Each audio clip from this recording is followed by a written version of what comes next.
During the cold days of May, M&M Meats tried to give the community a little taste of summer with their annual charity barbecue. We do it every year at this time, and sometimes we do fight the weather, but I believe last year we raised somewhere in the area of $14 million over the course of a year to support Crohn's and Colitis, so it's been something that's really close to our heart. It's definitely people with diseases and people that know people with Crohn's and Colitis close to their heart. We love doing it. We always would love better weather, but once again, it's a fun event to raise some money for a great charity, and we look forward to it every year. A lot of people don't really understand Crohn's and colitis or the severity of the diseases, which causes ulcers in different regions of the digestive system.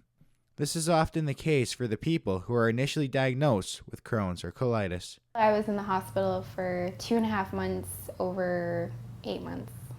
The day that they diagnosed me in the hospital, the day they told me what it was, I phoned my mom, who's a nurse, and she explained what it was and that I was going to have to take some medication. Ulcerative colitis basically affects your large intestine, and Crohn's is a lot worse in my opinion. I was pretty lucky I didn't have it. It affects anywhere from your mouth all the way down. That's Crohn's, and the thing about Crohn's is there's nothing you can do, it's just treatment. But for me, ulcerative colitis, you can just cut out what needs to be cut out, and it doesn't affect the rest of your body, so you're set. Bill Morrison Jr. lives with Crohn's disease. He too was unaware of the disease when he was initially diagnosed. Due to the nature of Crohn's disease, I was kind of embarrassed to go to the doctor and discuss my problems, the weight loss and the reason for the weight loss.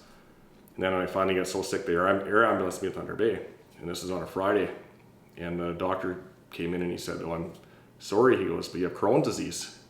And I never knew anybody had Crohn's disease or really heard of it too much other than the Crohns and Colitis Foundation you hear on the radio. And I was pretty worried. I said, "Oh, what's Crohn's disease?" He goes, "I'll be right back, I'll get you some literature on it." And there I was stuck in the hospital, and because I was air ambulance, I didn't have anything with me. I didn't have a jacket or a wallet or anything. And I was stuck in the hospital until Tuesday when the doctor finally came back, because Monday was a holiday. And he came back Tuesday, and the whole weekend I was worried. I didn't know what Crohn's disease was, and just the nurses were telling me a few things, and it wasn't the best way to start out with the disease, that's for sure. For Bill, unlike Kate, there's no cure for the disease. Living with Crohn's essentially dictates his life and severely limits his activity. As soon as I eat, almost every time I eat, I get a really bad abdominal pain. I either have to run to the bathroom or I have to lay down because I'm in so much pain. For example, for you coming here today, I had to go to my kids' thing at the school. I ate half a cheeseburger and shared it with my daughter at the school. And even then, I had to run out of the school because I was in so much pain. And but if I have to go anywhere at all, if I try to make any of my kids' sporting events, I can have a banana at 7 o'clock in the morning. Then I won't eat again until hockey's over at 7 o'clock at night. Otherwise, I can't. I'm in too much pain, or I have to run to the bathroom or whatnot. Yeah, for years I didn't travel at all. I have 2 kids that are involved with hockey. My oldest daughter's 14 and she's been in hockey for the last 7 years. And I've never ever been able to go to a hockey tournament with her because the uncertainty.